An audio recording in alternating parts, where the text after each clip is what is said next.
अब मैं कौमी सदर कुल हिंद मजलिस इत्तेहादुल मुस्लिमीन मोहतरम आली जनाब अलहाज बैरिस्टर असदुद्दीन अवैसी साहब से ख्वाहिश करूँगा कि इस इजलास से मुखातिब फरमाएँ। औज़ुबिल्लाहि मिनश्शैतानिर्रजीम बिस्मिल्लाहिर्रहमानिर्रहीम। अस्सलामु अलैकुम वरहमतुल्लाहि वबरकातुहू।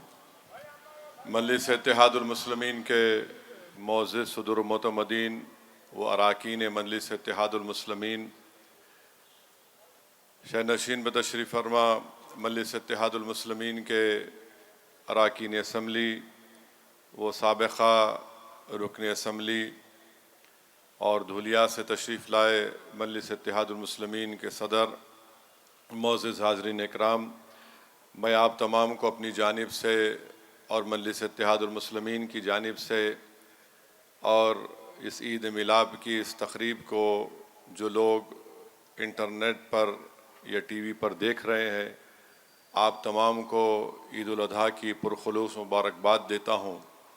और अल्लाह सुब्हानहू व तआला से मेरी ये दुआ है कि अल्लाह सुब्हानहू व तआला हम तमाम की इबादतों को और हमने जो क़ुरबानी दी, अल्लाह सुब्हानहू व तआला हमारी इस क़ुरबानी को अपने फ़ज़ल से और अपने करम से इसको कबूल फ़रमाए। और याद रखिए कि आप और हमने जिसके पास इस्तिताअत थी, उन्होंने अपनी इस्तिताअत के लिहाज से अपनी क़ुरबानी को अल्लाह की राह में पेश किया है। अब ज़रूरी ये भी है कि हम अपने गुनाहों से तौबा करें, हम उस गलत रास्ते पर ना जाएं जिससे हमको भी नुकसान होगा, हमारे अफराद ख़ानदान को नुकसान होगा और खुदा न खास्ता कहीं हमको आखिरत में उसके बारे में जवाब ना देना पड़े। तो याद रखिए, हमको अपने नफ्स की ख्वाहिशात की भी क़ुरबानी देना है। तो ये चीज़ को हमको मद्देनज़र रख कर अपने आप को और अपने तमाम ख्वाहिशात को शरीयत के ताबे करना है और पूरी कोशिश हम तमाम को करना है कि हम अल्लाह का क़ुर्ब हमको हासिल हो। और मेरी दुआ है कि अल्लाह सुब्हानहू व तआला हम तमाम को अपने फ़ज़ल और करम से उसका क़ुर्ब हमको अता करे। मेरे अज़ीज़ दोस्तों और बुज़ुर्गों, क्योंकि ये मजलिस इत्तेहादुल मुस्लिमीन के ज़िम्मेदारों का इजलास है, ये आम इजलास नहीं है, मेरी आप तमाम से ये दरख्वास्त है कि 25 जून से आप जानते हैं कि SIR शुरू होने वाला है। और SIR जब शुरू होगा 25 जून से, तो मुख्तलिफ़ वोटर्स के घर पर एन्यूमिनेटर फॉर्म के साथ बूथ लेवल ऑफिसर आएगा और वो फॉर्म उस घर पर, उस वोटर के घर पर या वोटर को देकर जाएगा। मजलिस इत्तेहादुल मुस्लिमीन ने, इलेक्शन कमीशन ने जो सहूलत दी है, हमने मजलिस के अराकीन को, ज़िम्मेदारों को BLA बनाया है, बूथ लेवल एजेंट्स बनाया है। तो मैं उन तमाम वोटर्स से अपील कर रहा हूँ कि जब 25 जून से SIR शुरू होगा तेलंगाना में, आप तमाम से मेरी गुजारिश है कि इसको बड़ी सीरियस तरीक़े से लीजिए। ये बड़ा हिसास मसला है और मैं जज्बात में लाने के लिए नहीं, ना आपको डराने के लिए कह रहा हूँ कि यकीनन ये हमारी ज़िंदगी और मौत का एक मसला है। जब आपको BLO आकर, बूथ लेवल ऑफिसर आपको फॉर्म देगा, तो आप उस फॉर्म को पढ़िए। अगर आपको पढ़ना नहीं आता तो आप मजलिस के ज़िम्मेदारों को जो BLA हैं या फिर किसी अपने जानकार को जिस पर आप पर भरोसा है, उनको बताइए और ये देखिए कि मैपिंग सही तरीक़े से हुई या नहीं हुई है। और मैपिंग सही होना बहुत ज़रूरी है, ताकि अगर मैपिंग सही होगी तो जो ड्राफ्ट लिस्ट आएगी उसमें आपका नाम आएगा। तो ये हम तमाम की ज़िम्मेदारी है। और अल्हम्दुलिल्लाह आप जानते हैं कि पिछले 1.5 महीने से अगर पूरे भारत में अगर किसी सियासी जमात ने वोटर्स का नाम को SIR में शामिल होने के लिए अगर किसी ने काम किया और कर रही है, तो उस पार्टी का नाम मजलिस इत्तेहादुल मुस्लिमीन है। हमने ऐप बनाया और अल्हम्दुलिल्लाह दारुस्सलाम के इस मरकज़ी दफ्तर पर यहाँ पर मजलिस ने यहाँ पर ट्रेनिंग दी। यहाँ पर लोग वोटर आते हैं बिला लिहाज मज़हब मिल्लत, अपना नाम चेक करते हैं 2002 की वोटर लिस्ट में और उनकी मैपिंग की जाती है। वही इन्यूमरेटर फॉर्म जो इलेक्शन कमीशन का है उसी तरीक़े से हम बताते हैं कि 2002 में किस तरह कहाँ पर थे, किस जगह पर थे, नाम लिखते हैं। मैं आपको बताना ज़रूरी समझता हूँ कि अगर आपका नाम 2002 के वोटर लिस्ट में नहीं आया है तो आपकी मैपिंग हो सकती है अपने माँ बाप के ज़रिए या फिर अपने दादा और दादी या फिर नाना और नानी, और अगर वो मैपिंग हो जाती है तो उसका भी फॉर्म में हम जिक्र करते हैं। अगर किसी का नाम 2002 के वोटर लिस्ट में नहीं है तो इलेक्शन कमीशन ने 13 डॉक्यूमेंट्स दस्तावेज़ात का जिक्र किया है। आप उन दस्तावेज़ात को लगा सकते हैं जिसमें पासपोर्ट भी शामिल है, बर्थ सर्टिफिकेट भी है, एसएससी की मार्कशीट है। और मैं आपको ये बताना इसलिए ज़रूरी समझता हूँ कि आज से 4 महीने पहले मजलिस के एक वफ़द ने हुकूमत तेलंगाना के ज़िम्मेदारों से मुलाकात की। चीफ मिनिस्टर तेलंगाना से मैं ख़ुद जाकर मिला, उनको एसआईआर के बारे में बताया और हमने उनसे ये नुमाइंदगी की कि आप अपने हुकूमत के 100 दिन मना रहे हैं, कुछ प्रोग्राम चल रहा है। हमने हुकूमत से गुजारिश की कि मी सेवा सेंटर पर आप एसएससी की मार्कशीट को रखिए, 12th की मार्कशीट को रखिए, ग्रेजुएशन का सर्टिफिकेट रखिए। और हमने ये भी गुजारिश की क्योंकि एसआईआर का टाइम सिर्फ 1 महीने का होता है, जल्द से जल्द वहाँ से सर्टिफिकेट मिल जाए जो एप्लीकेशन देते हैं। तो मुझे जानकर खुशी हुई कि हुकूमत ने मी सेवा सेंटर पर वो सहूलतें क़ायम की हैं और हर असम्बली हलक़े में नए 5 मी सेवा सेंटर काम करें, सिर्फ हैदराबाद नहीं पूरे तेलंगाना में। अगर आपके पास डॉक्यूमेंट नहीं है, जाइए उस मी सेवा सेंटर पर एप्लीकेशन दीजिए और फिर उस डॉक्यूमेंट को हासिल करिए। अगर आप बैकवर्ड क्लास में आप आते हैं, वो बैकवर्ड क्लास का सर्टिफिकेट निकालिए, चाहे वो BCA हो, B हो, C हो, D हो या E हो, वो भी इलेक्शन कमीशन के उस एन्यूमरेशन फॉर्म पर आप लगा के दे सकते हैं। और चौथी बात यह है कि अगर किसी का नाम 2002 के वोटर लिस्ट में नहीं है मगर उनकी पैदाइश 30 जून 1987 से पहले हुई है तो उनको, जिसकी पैदाइश 30 जून 1987 से पहले हुई है, उस वोटर को सिर्फ अपना एक डॉक्यूमेंट लगाना है जो 13 document election commission of India ने दिया है। और जिसकी पैदाइश 30 जून 1987 और 2 दिसंबर 2004 के दरमियान में हुई है, उनको अपना खुद का डॉक्यूमेंट और अपने माँ बाप में से किसी एक का डॉक्यूमेंट लगाना है। और जिसकी पैदाइश 2 दिसंबर 2004 के बाद हुई है तो उनको 3 डॉक्यूमेंट लगाना पड़ेगा, एक खुद का, उनके वालिद का, उनकी वालदा का, यानी खुद का, उनके मदर का, उनके फादर का। और वो डॉक्यूमेंट्स की लिस्ट 13 डॉक्यूमेंट की लिस्ट है, आप उसको कर सकते हैं।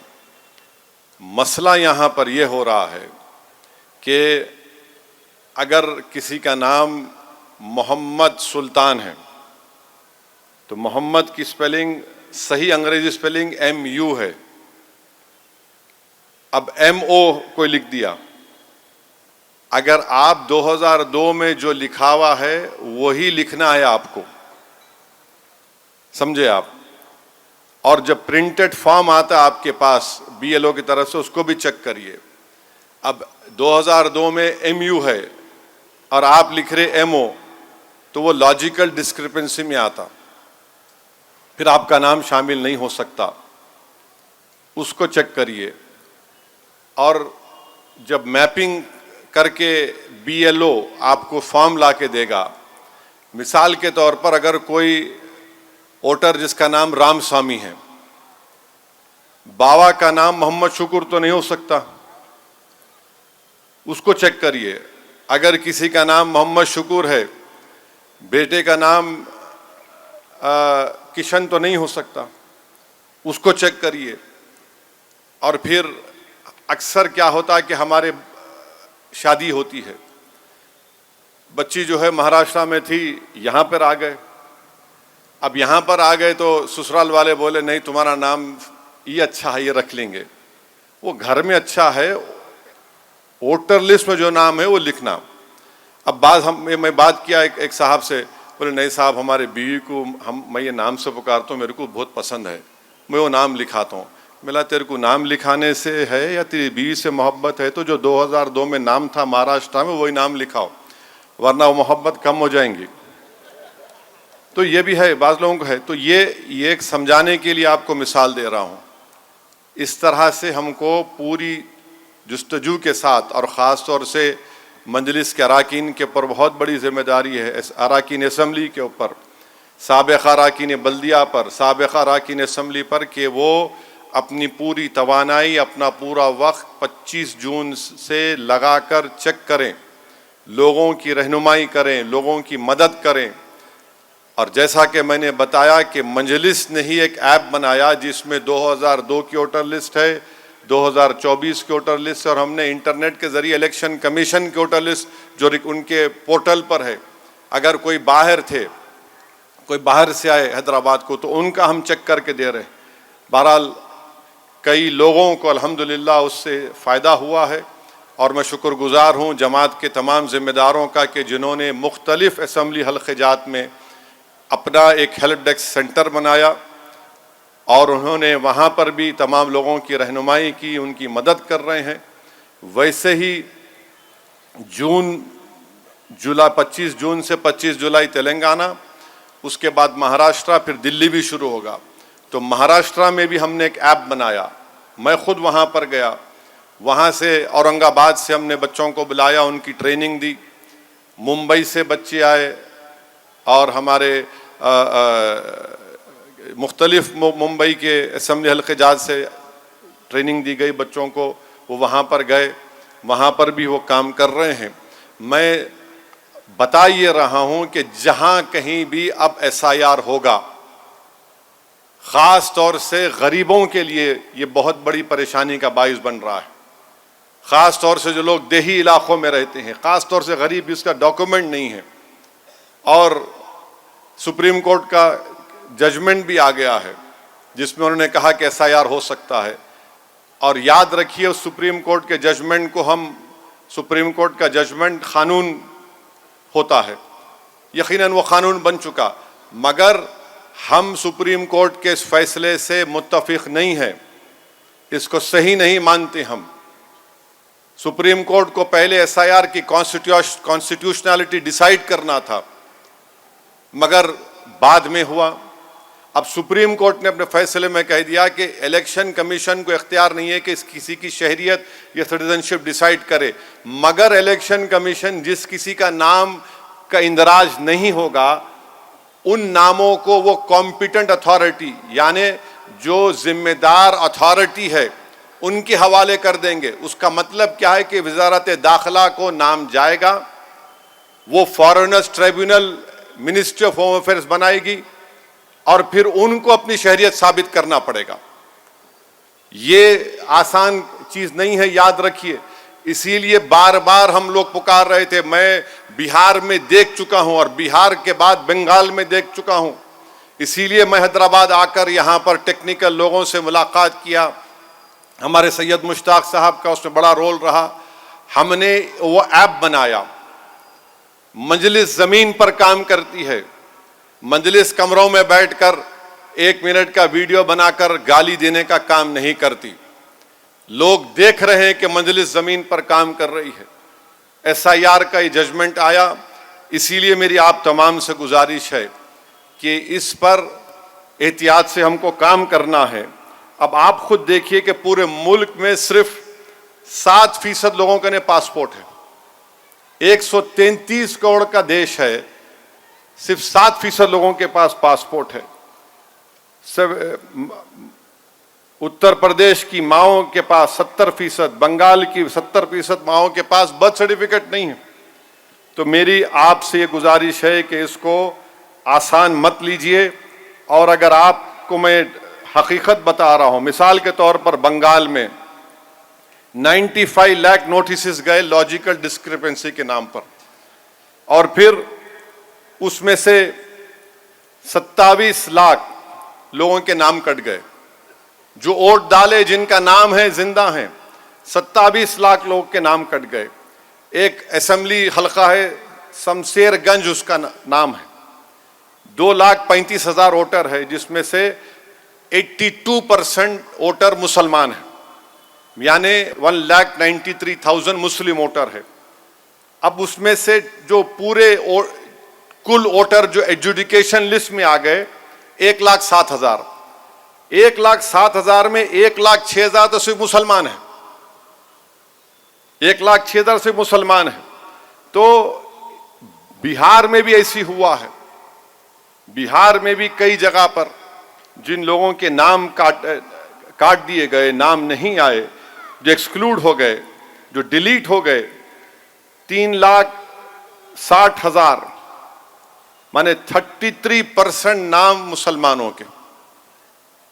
इसीलिए मैं आपको कह रहा हूं, मैं आपको पिछले 1 साल से बोल रहा हूं, बल्कि कर्नाटका, बिदर या कहीं पर मैं तकरीर भी हुई थी, मैं कहा पासपोर्ट बनाओ, डॉक्यूमेंट बनाओ, मगर हमारे मुखालिफिन को हर चीज से नफरत है, मजलिस के काम से। तो मेरी आपके गुजारिश है कि इसको गौर करें। और एक बंगाल में एक सबर इंस्टीट्यूट है और एक जर्नलिस्ट है अपर्णा भट्टाचार्य ने बड़ा अच्छा लिखा। उन्होंने बताया कि किस तरीके से यहाँ पर बंगाल में मुस्लिम हलकों में नामों को निकाल दिया गया। अच्छा, ये बीजेपी आरएसएस बोलती घुसपैठिया। बिहार में 390 फॉरेनर्स को बताया गया, उसमें से खाली 76 मुसलमान थे। लॉजिकल डिस्क्रिपेंसी क्या होती है मालूम आपको? अगर 2002 में तो कम लिख के दिए थे, अब आपके वालिद का उम्र और आपकी उम्र में 15 साल का फर्क है, तो इलेक्शन कमीशन बोल रहा लॉजिकल डिस्क्रिपेंसी है। अरे हम कहां लिखे, आप लिखे, वो आप लिखे, वो लॉजिकल डिस्क्रिपेंसी नाम पर नहीं। 15 साल का फर्क कैसे रहता? नाम निकाल दिए, डिलीट हो गया। अच्छा, फिर कई लोगों को नोटिस चले गए जिसके 6 बच्चे हैं। अब मैं डर रहा हूं, मेरे को भी 6 है। अब 6 बच्चे हैं तो नरेंद्र मोदी, उनके भी भाई 6 हैं, अमित शाह के पास भी भाई बहन 6 हैं, योगी आदित्यनाथ के पास भी, ये सब 6 में पाते हैं। तो इसलिए स्पेलिंग मिस्टेक को चेक करिए। ये एज का देखिए, वो BLO ला के दे दिया होगा, नहीं पढ़ो। नहीं पढ़ने आता, शर्माने की बात नहीं है, किसी जानने वाले को बताइए। हमारा मानना यह है कि ये कॉन्स्टिट्यूशनली सेफगार्ड है, सुप्रीम कोर्ट ने कहा। एविडेंस तो कुछ और बता रहा है। 27 लाख लोग नाम वोट नहीं डाल सके बंगाल में, और 27 लाख नाम जो डिलीट हो गए, 25 लाख लोग अपील करे उसमें से, 25 लाख। और वो ट्राइब्यूनल बनाया गया था, खाली 138 केसेस ट्राइब्यूनल देखा, 136 नाम को क्लियर किया। फिर वैसे ही 6,580 नाम को ट्राइब्यूनल डिसाइड किया। मुर्शिदाबाद जिला जहां पर 80-90% मुसलमान हैं, 6,29,000 लोग अपील किए, खाली 112 अपील सुनाई गई। मालदा 80% के ऊपर 5,26,000 नाम डिलीट हो गए, खाली 185 डिस्पोजल हुए। तो इसीलिए मैं आपसे अपील है कि इसको देखिए। और मुझे नहीं मालूम इलेक्शन कमीशन अब क्या करेगा। अब तक जितना एसआईआर हुआ 7 करोड़ लोगों के नाम नहीं आए उसमें। मैं आपको बता दिया कि क्या करना है। और फिर मैं डराने के लिए नहीं कह रहा हूं, बल्कि बिहार के चीफ मिनिस्टर ने कहा जिसका नाम बिहार के एसआईआर में नहीं आया, याद रखिए ये बहुत बड़ी तकलीफ का बाइस बन सकता अगर हम सही तरीक़े से कोशिश नहीं करेंगे अपने नामों का इंदराज कराने के लिए।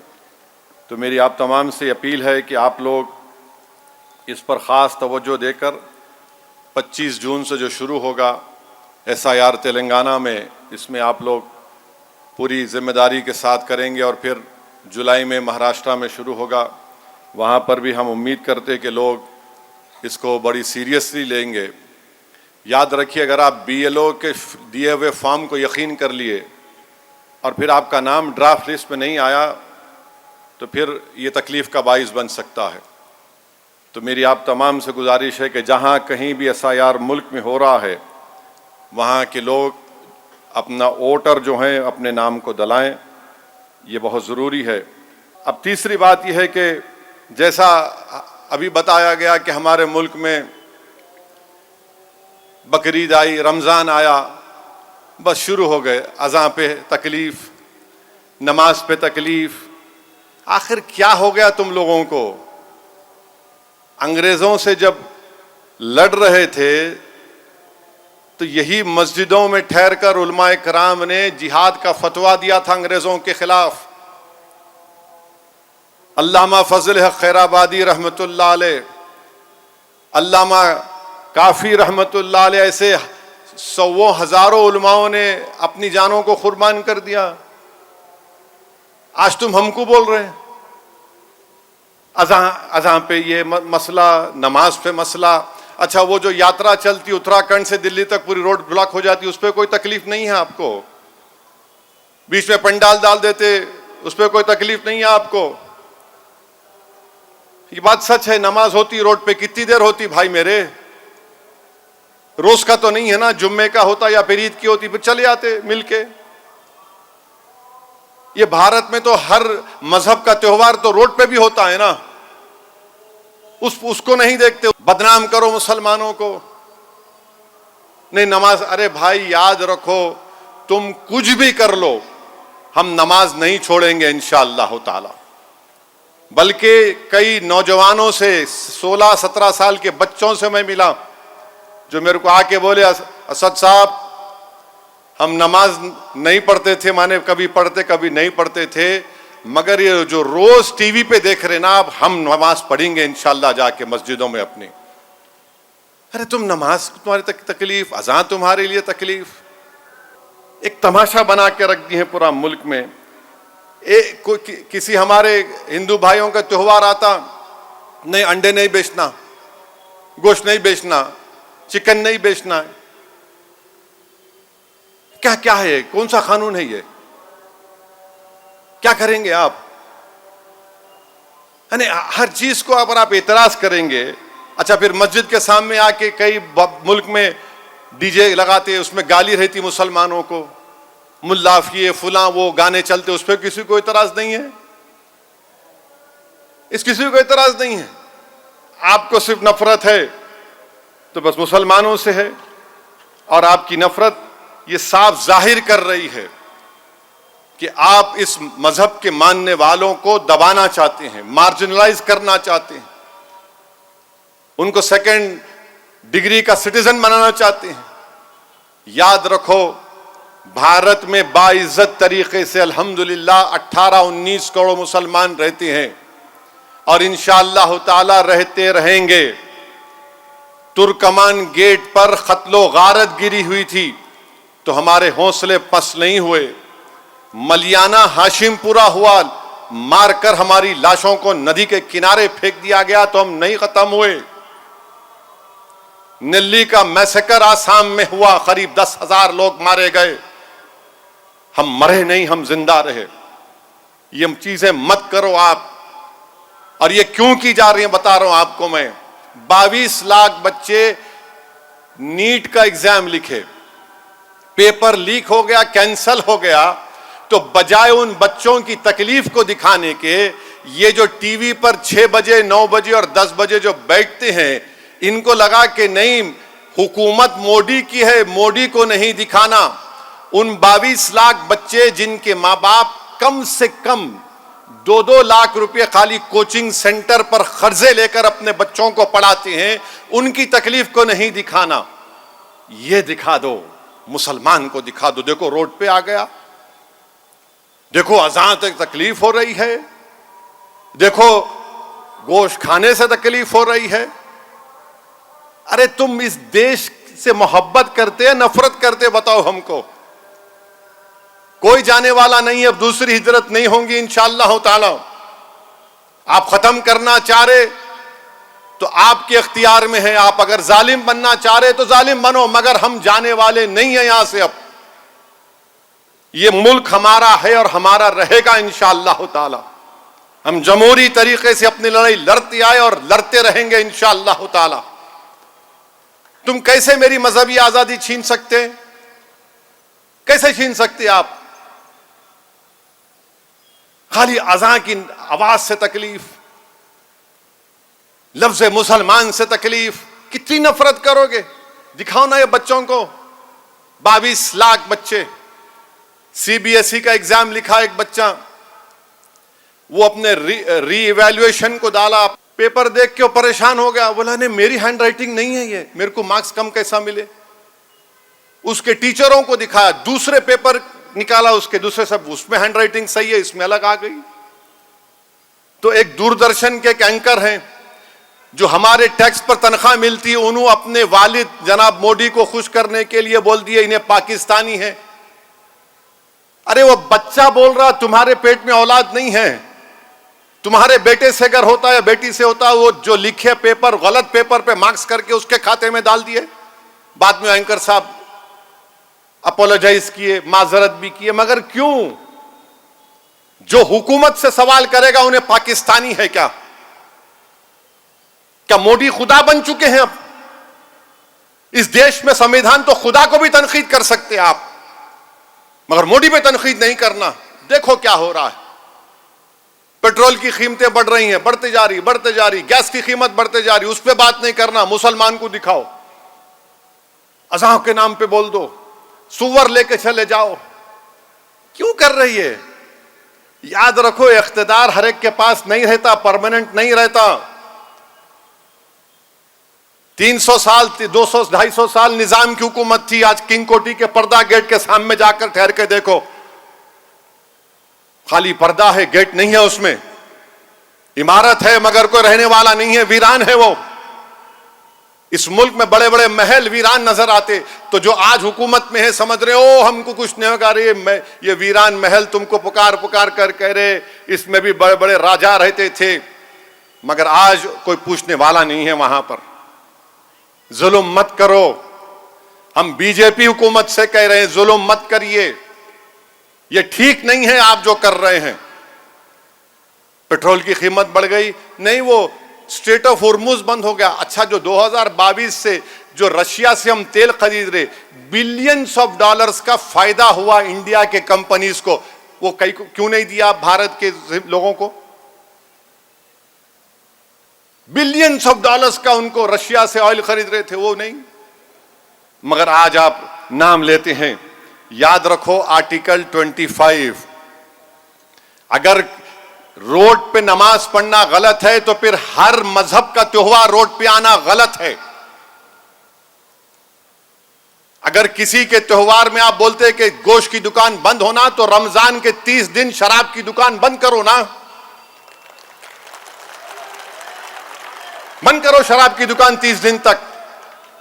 नहीं नहीं नहीं नहीं, आप देखो एक बेचारी बच्ची को किस तरह मारा गया, किस तरह मारा गया उसको, जुल्म पे जुल्म औरतों पे हो रहा है, उस पे कोई बात ही नहीं होती है। और फिर आप ये बताते घुसपैठिया, कहां घुसपैठिया, किधर है, कहां है घुसपैठिया? ये चीज हो रही है। मैं इन तमाम चीजों की सख्त मजम्मत करता हूं। आसाम में यूसीसी बना दिए और उसमें वहां पे जो हमारे आदिवासी लोग हैं, कितने हैं वहां पे, कुछ 12% आबादी है, उनको मुस्तस्ना रख दिया आप आदिवासियों को। एक कैसा आप बताइए कि हिंदू धर्म का शादी के तरीके मुझ पे आप लागू कर रहे। हिंदू धर्म में एक प्रोहिबिटेड लिस्ट है, यानी इनसे आप शादी नहीं कर सकते। हमारे पास चिचा के बेटी से शादी होती, बेटे से होती, खाला के बेटे से होती, बेटे से होती, मुसलमानों में। आप कौन होते भाई रोकने वाले? आप क्यों वो धर्म का कानून हम पे क्यों लागू कर रहे हैं? आप इस्लाम में आप बोले ट्रिपल तलाक गलत है, खत्म कर दिए, फिर आप पूरे तलाक को खत्म कर दिए। यानी 6 महीने सेपरेशन क्यों रहना? मैं आर्टिकल 25 फ्रीडम ऑफ रिलीजन नहीं है? ये क्या कर रहे हैं आप? मजहब से दूर कर दो इन लोगों को। अच्छा, विल पावर के तहत कोई भी अपनी एक जायदाद अपने एक बेटे को या किसी को दे सकता है। मुसलमानों में 1/3 से बढ़ के नहीं दे सकते किसी को, आप औलाद में जाना पड़ता। अब आप विल पावर यूसीसी में कर दिए। आप बताइए क्या करना चाहते हैं आप? हमको तो कबूल नहीं है ये, हम तो कबूल नहीं है। अच्छा, फिर अमित शाह जो है दिल्ली में जनजातीय महाकुंभ किए आदिवासी लोगों का, उसमें पूरे मुल्क से आदिवासियों को, कबायली लोगों को बुलाए, और उस जिस जलसे में अमित शाह तकरीर कर रहे थे उसके बैनर पे लिखा था कि जो लोग अपने मजहब को छोड़ देते, अपने कल्चर को छोड़ देते, वो अपनी शनाख्त को खत्म कर देते। बिल्कुल सही है। जब आदिवासियों के लिए सही है तो हर भारत के हर धर्म के मानने वालों के लिए सही है। जो अपना धर्म को छोड़ेगा, अपने कल्चर को छोड़ेगा, वो खत्म हो जाएगा, उसकी शनाख्त नहीं रहती। चाहे वो हिंदू धर्म का हो, हिंदू धर्म में कोई ब्राह्मण हो, क्षत्रिय हो, ठाकुर हो, कोई अग्रवाल हो, कोई जैन हो, कोई बुद्धिस्ट हो, कोई शेड्यूल्ड कास्ट हो, ये सबका एक धर्म है, उन सबको चलने की इजाजत है। और आप आदिवासियों के जलसे में अमित शाह के बैनर तकरीर कर रहे, बैनर के पीछे लिखा, मैं देखा कि जो लोग अपने मजहब को और कल्चर को छोड़ देते वो अपनी शनाख्त को, आइडेंटिटी को खो देते। तो फिर आर्टिकल 29 का प्रोटेक्शन भारत के मुसलमानों को नहीं है क्या? बता दीजिए आप। फंडामेंटल राइट है ये, वो डायरेक्टिव प्रिंसिपल है। आप यह करना चाहते हैं और फिर आप बात बड़ी बड़ी करते हैं। वहीं पर आप देखिए उसमें कानून आसाम में क्या बना दिए। मैं अरे समझ में इनको ये नहीं आ रहा कि भाई जो हिंदू धर्म के लिए बिल्कुल अच्छा है करिए, मुस्लिम धर्म के लिए हमको हमारे धर्म के मुताबिक चलने दीजिए ना। क्या मैं अपना कानून किसी पे लागू करूं? नहीं हो सकता। आप कैसे कानून बौद्ध मजहब पे, क्रिश्चियनों पर आयद कर रहे हैं? ये कहां का यूनिफॉर्मिटी है? सिर्फ मकसद क्या है कि मुसलमानों को जो मजहबी आजादी बाबा साहेब अंबेडकर ने आर्टिकल 25, 26, 29 में दी उससे छीन लिया जाए। मैं क्यों करूंगा अपनी शादी? मैं क्यों तलाक दूंगा? अपनी बीवी को छोड़ूंगा किसी और धर्म के कानून पर? मैं क्यों अपनी औलाद को जायदाद दूंगा किसी और धर्म के कानून पर? क्यों दूंगा मैं? ये क्या राइट टू इक्वालिटी का वायलेशन नहीं है? ये काम बीजेपी आरएसएस कर रही है। अब फिर आप आ जाइए, बकरीद का जमाना था तो ये पूरे शुरू हो गए, नहीं गोश्त क्यों खाते, नहीं खाना गोश्त। हद तो ये हो गई कि उत्तर प्रदेश में एक किताब निकाले, उत्तर प्रदेश में इतने खाने हैं, इस तरह के खाने बनते उत्तर प्रदेश में, आपको मालूम। और वो खाने निकाले, 75 जिले उत्तर प्रदेश में हैं और 75 जिलों में एक किताब को निकाले। स्टेट टाइम्स 18 मई की रिपोर्ट कोट कर रहा हूं। उन्होंने 75 जिलों में खाना क्या होता 200 डिश निकाले। उत्तर प्रदेश की सरकार, आपको मालूम उसमें एक गोश्त की डिश नहीं है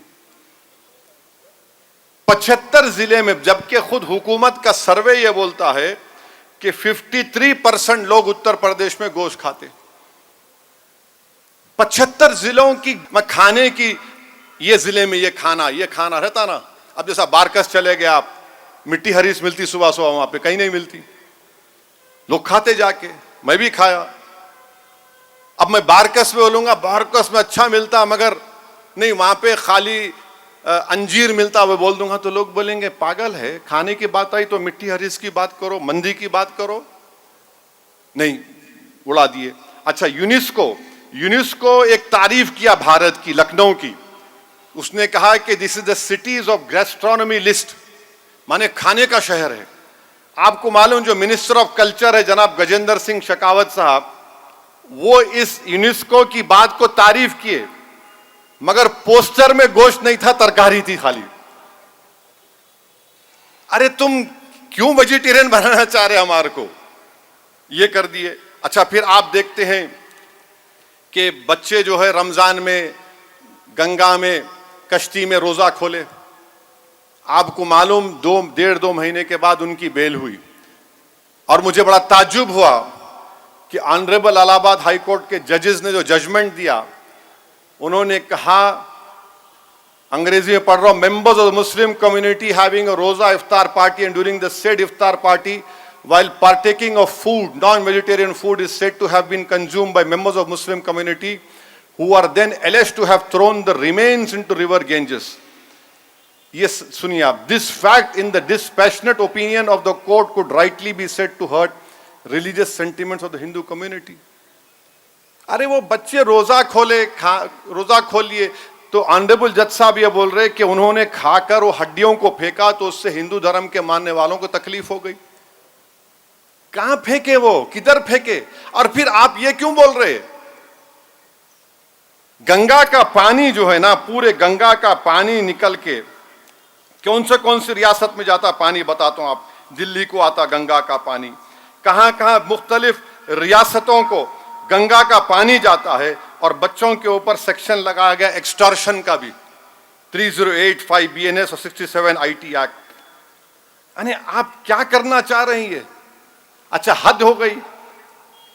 एक न्यू इंडियन एक्सप्रेस की रिपोर्ट है 21 मई 2026, डाकुआं जो है मुस्तफाबाद और सितोली गांव में गए उत्तर प्रदेश में, घर में घुसे निजाकत साहब के घर में, 4 शंबे के दिन सुबह मई 20 को पूरे खानदान को पकड़ लिए। उन्होंने गड़बड़ करे तो पकड़ के इतना मारे 6 लोगों को, माने हालत सीरियस हो गई। अच्छा, चोर जाते जाते क्या बोल रहा है इन लोगों को? जाते जाते बोल रहा, उनकी औरतों को बोला कि तुम्हारे फ्रिज में हम चिकन देखे, चिकन नहीं रखना, तरकारी रखना। क्या बात है बाबा, अरे अजीब है। मां जज साहब बोल दिए कि खा के नहीं फेंकना, इन्हें चोर आके बोल रहा फ्रिज में कैसा रखे चिकन, तुम तरकारी रखो। किधर से भी नहीं बच रहे हम लोग, माने गोश्त खाने वाले मुसलमान नहीं। अजीब बात है। ये संघ परिवार इस देश में सबको वेजिटेरियन बनाना चाहती, सबको वेजिटेरियन बनाना चाहती, ये हाल है। अब आप आ जाइए, इसी में आप देखिए, ये हो गया। अब बार बार जो बीजेपी की तरफ से ये बोलते नहीं नहीं नहीं कई को खाना गोश्त। अच्छा भाई साहब, ये मनुस्मृति है। वीडी सावरकर इसको बहुत मानते थे, जो महात्मा गांधी के कत्ल में एक एक्यूज थे कॉन्स्पिरेसी के, उसमें बाद में एक कपूर कमीशन में उनका नाम भी आया। उन्होंने women in Manusmriti volume 4 Prabhat Delhi 2000, RSS भी एक वक्त जब बाबा साहब अम्बेडकर ने संविधान बना दिया तो आरएसएस और ऑर्गेनाइजर मैगजीन ने कहा था कि बाबा साहब का संविधान नहीं, मनुस्मृति को मानते। अच्छा, मनुस्मृति को मानते ना आप? सुनो अब आप, ये क्या करते हैं, खाली उनका नंबर बोल रहा हूं मैं। चैप्टर नंबर 4 वर्स नंबर 213 पढ़ो जाके, फिर चैप्टर नंबर 5 वर्स माने उनकी आयत 31 पढ़ो, और फिर आप 5वां चैप्टर आयत नंबर 32 पढ़ो मनुस्मृति की। चैप्टर नंबर 5 और उनकी आयत मनुस्मृति की 33 पढ़ो आप, और फिर आप वही चैप्टर 5 में 35वीं उनकी वो वर्ष पढ़ो आप। अब इन्हों बोलेंगे तुम कहां से बोले? प्यारे, ये जो है मैक्स मुलर लॉज ऑफ मानो, Delhi publication 1996, first publish in 1886। यहां से पढ़ के आया मैं, मेरे दिल की बात नहीं। अच्छा, फिर मोदी जी बोले, बीजेपी बोलती कौतल्या बहुत अच्छे थे। कौतल्या का अर्थशास्त्र में क्या लिखा खाने के बारे में देखो आप। कौतल्या के अर्थशास्त्र में 67 टाइम्स गोश्त का जिक्र है खाने का, 67 टाइम्स। बल्कि उस अर्थशास्त्र में सुप्रीडेंट का एक नाम दिया गया स्टोर हाउस के, उनका काम क्या था। फिर आप आ जाइए, एक और चीज आपको बता रहा हूं। स्वामी विवेकानंदा ने शेक्सपियर क्लब पैसाडीना कैलिफोर्निया में 2 फरवरी 1900 में स्वामी विवेकानंदा ने क्या कहा था? You will be astonished if I tell you that according to our old ceremonials, he is not a good Hindu who does not eat beef. On certain occasions, he must sacrifice a bull and eat it. अब इन्हों पूछेंगे कहाँ से लेके आए? Vivekananda, the complete works of Swami Vivekananda, volume 3, Calcutta Advaita आश्रम, 1997, page number 536 पर लिखा हुआ है। बाबा साहेब अम्बेडकर ने क्या लिखा? बाबा साहेब अम्बेडकर ने एक बेहतरीन मजमून लिखा था, did the Hindus never eat beef. Baba Saheb Ambedkar क्या लिखे देख लो, पढ़ लो उसको। बाबा साहेब अम्बेडकर ने क्या लिखा था इन द अनटचेबल्स, आप देख लो वो सब बाबा साहेब का, आप पढ़ लो उसको, तुम्हारे इल्म में इजाफा होगा। बंकिम चंद्र चटर्जी जो वंदे मातरम लिखे थे, उन्होंने क्या लिखे देख लो। नरेश चंद्रा की जो तर्जुमे किताब है। अच्छा, फिर ये छोड़ दो आप, हम लोग बीफ एक्सपोर्ट करते भारत से, कितना आता मालूम फॉरेन एक्सचेंज आप भारत को? 34,117 करोड़ रुपये, 34,117 करोड़ रुपये। ये आप इलेक्ट्रोल बॉन्ड किसको मिला सबसे ज्यादा? अल कबीर से, अलाना से, बीजेपी को मिला। अरे तुम इलेक्ट्रोल बॉन्ड ले रहे और हमको गोश्त भी खाने दे रहे तुम। 20-20 करोड़, 30-30 करोड़ का इलेक्ट्रोल बॉन्ड मिला बीजेपी को। फिशरीज का एक्सपोर्ट कितना होता? और फिर जो गंगा का पानी जो जाता है दिल्ली, पटना, राजगीर, गया, बोधगया, भागलपुर, नवादा, कानपुर, इलाहाबाद, वाराणसी, हरिद्वार, कोलकाता को तक पानी जाता है। फिर आप वो पानी क्या बोलेंगे आप? ये पानी इस्तेमाल होता सफाई के लिए, कपड़े धोने के लिए, और इलाहाबाद हाई कोर्ट ने इस तरह की बात कर दी। भाई रेस्पेक्टफुली हम कह रहे हैं। तो ये सब चीजें हैं जो मैं आपके सामने रखना चाहता था। और मैं आखिर में जो मजलिस इत्तेहादुल मुस्लिमीन पर इल्ज़ाम लगाते कि मजलिस जो है फलां है, ये करती वो करती, अरे भाई साहब, मजलिस हिंदुओं के खिलाफ है। मजलिस कभी हिंदुओं के खिलाफ थी ना रहेगी इंशाअल्लाह ताला। मैं मुसलमान हूं तो दीन की तालीम यह है कि तुम किसी के गैर जरूरी किसी मजहब के खिलाफ नहीं हो सकते। आज से 2 दिन पहले 3 दिन पहले हमारे सीताराम बाग की मंदिर है, वहां पर मांगर बस्ती के एक दीपक बच्चे ने तीरने गए। अच्छा, वो मंदिर भी निजाम की दी हुई है, उसमें बेचारा बच्चा डाइव मारा, फंस गया उसमें। 4 घंटे हो गए, 3 घंटे हो गए, कौन जाके डाइव मारा पानी में? जफर जाके डाइव मारे। पानी पूरा हरा है। हाइड्रा वाले बोले हम नहीं आते। वो 2 मांगरों को लेके जफर वाला, चलो मैं कूद जाता हूं। कूद गया जफर। जफर को हर जगह कूदने की अच्छी आदत हो गई आजकल। जफर में कूद गए। अब कूद के ढूंढ रहे, हाइड्रा आया तो हाइड्रा बोले ये लो, ये डुबो। हाइड्रा खाली बुलडोजर से तोड़ने के लिए तैयार है, जान बचाना हाइड्रा को नहीं आता। जफर थे वहां पर। 6-7 घंटे के बाद बेचारे दीपक की लाश निकली। वहां के दलित समाज के लोग मेरे को मैसेज करके बोले कि साहब हम आपके बहुत खिलाफ है, कट्टर है, मगर ऐसा काम मजलिस और जफर ने किया, हमको उम्मीद नहीं थी। मेरा आपको कभी उम्मीद नहीं रहेंगी, आपको कभी उम्मीद रहती नहीं। आपको क्या उम्मीद रहती मेरे को मालूम। आपको क्या उम्मीद रहती आप। तो बहरहाल अल्हम्दुलिल्लाह, देखिए खिदमत जब करना है ना तो देखना नहीं कौन हिंदू है, मुसलमान है, दलित है, औरत है, क्या है, काम करना है। ये मजलिस का नज़्बुल है ने। अब बीजेपी का प्रॉब्लम ये है कि आप देखते होंगे बच्चों को सुबह उठते कि बच्चे क्या करते हैं, वो अब छुट्टियां हैं ना आजकल, वो बच्चों को बस ले लिए फोन देखते रहता, अम्मा पका रहे खाना पका रहे, उन्होंने बच्चा बच्ची देख रहा एक आप छीनते रोता उन्हें, बैटरी जब खत्म हो जाती जब नहीं देखता उन्हें या जब नहीं देखती बच्ची। अब बीजेपी का प्रॉब्लम भी यही है, बस खाली हमको ही देखते रहते। अभी एक बहादुरपुरे में एक क्या बोलते हकीम साहब है, शफी मियाँ जानते उनके बाबा बड़े मशहूर हकीम थे, उनका कोई वीडियो भेजा है मेरे को।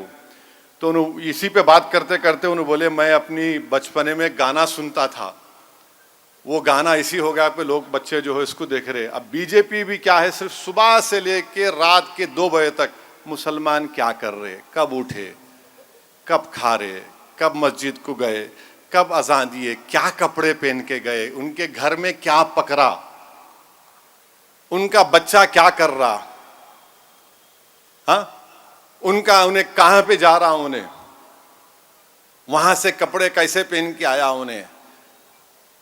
तो वो हकीम साहब मेरान हकीम साहब बोले उनकी जवानी में एक मशहूर गाना था, तेरे चेहरे से नजर नहीं उठती नजारे हम क्या देखें।